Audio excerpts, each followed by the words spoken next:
All right, welcome back, and thank you for clicking on this video.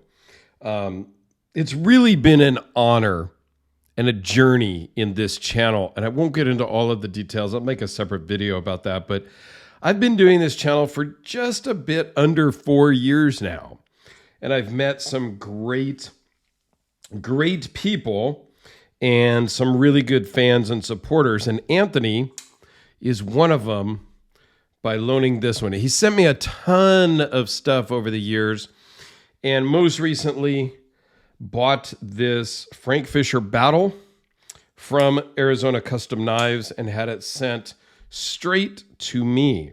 Now, I'm not going to go through all of the specs and details like a normal review video, because that's not really what this is. This is more going to be kind of an evolution, if you will, of the battle and yeah, well, I'm just going to dive into it. So this is an earlier model. This is from around 2015. And if we zoom in, it's a bit more plain than some of the others I'm going to, it's absolutely plain compared to the others I'm going to show. Has a beautiful two-tone acid washed blade. Really nice pivot, orange peel finish on titanium scales, titanium backspacer, titanium clip, all just orange peeled, very just plain and non-exciting, if you will. You can also see here the pivot looks almost a little off center. Again, this is early day Frank Fischer. The battle was invented or created in 2013-ish in Todd Sr.'s shop by Frank. As we know, Todd Sr. is the original Fischer knife maker, and then his oldest son Frank, his youngest son Frank, became a knife maker. Todd Jr. also became a knife maker. I don't know who started first and how that all played out. At some point, I'll get all those more details from the family. And there's a couple of sisters in there too. They have nothing to do with knife making. Okay. The rest of these battles, I don't know their lineage exactly, but here's another one that, again, starts to become a little fancier.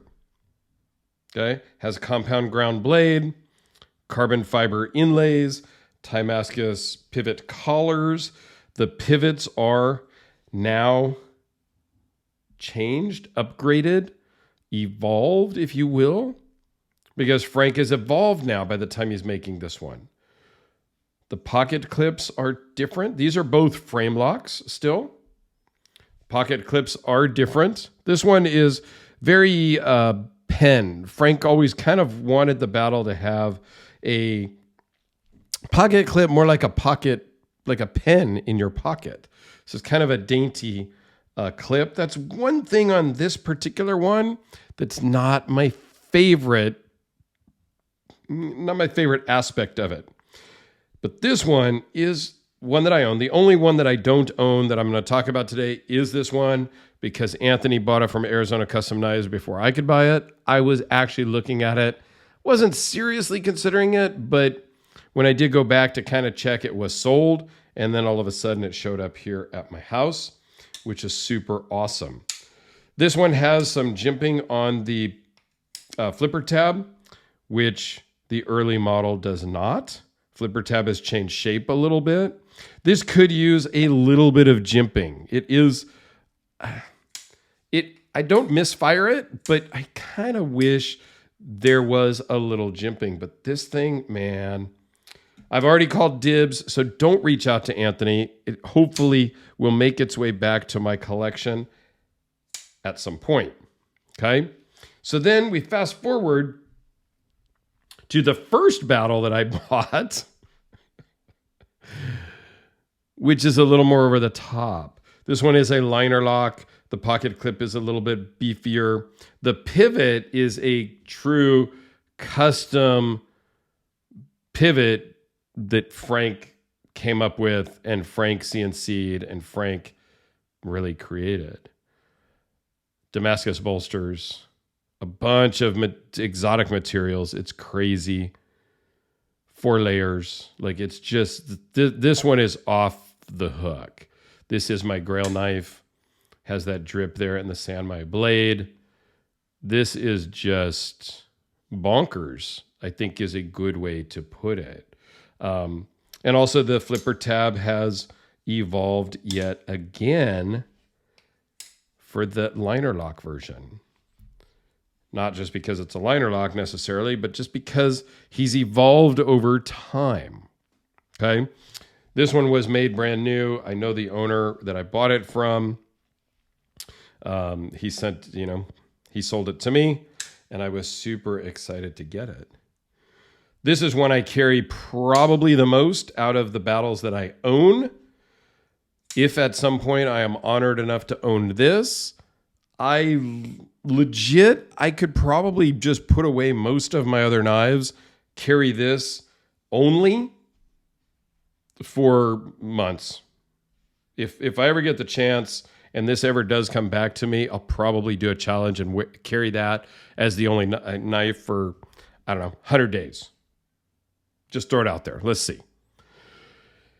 Then I was fortunate enough at one point to get a mini battle from a very good friend of mine, Eric, up in Utah. He had this for a little while. It's a little bit dirty on the blade because I carry this and use this a lot. Before I got the carbon fiber one, I carried this one a lot just because it's a lot lighter than this one because it is smaller. But it hasn't really evolved much from this guy. It's very similar. Flipper tab is very similar. The geometry is all kind of the same. It's just slightly shrunk. And the blade etch and stuff and grind is just a little bit different. This does not have a compound grind. These two are the only two that I have with a compound grind.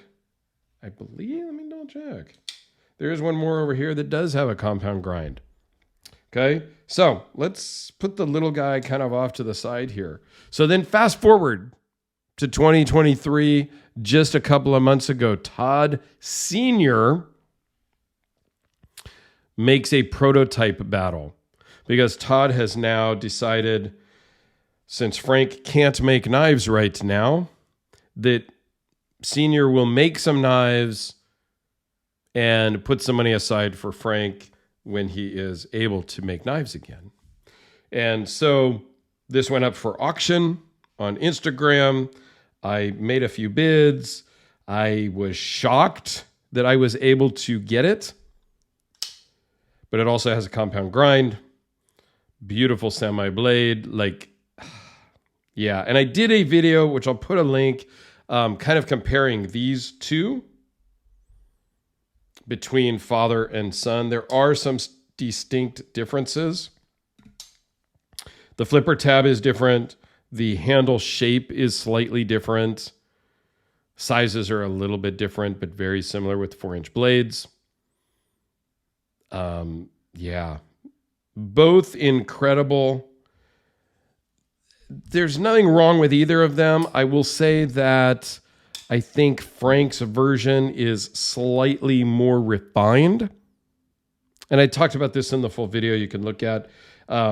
Frank's is just a little bit smoothed out. It's much more contoured edges, and it's just a much smoother around the edges.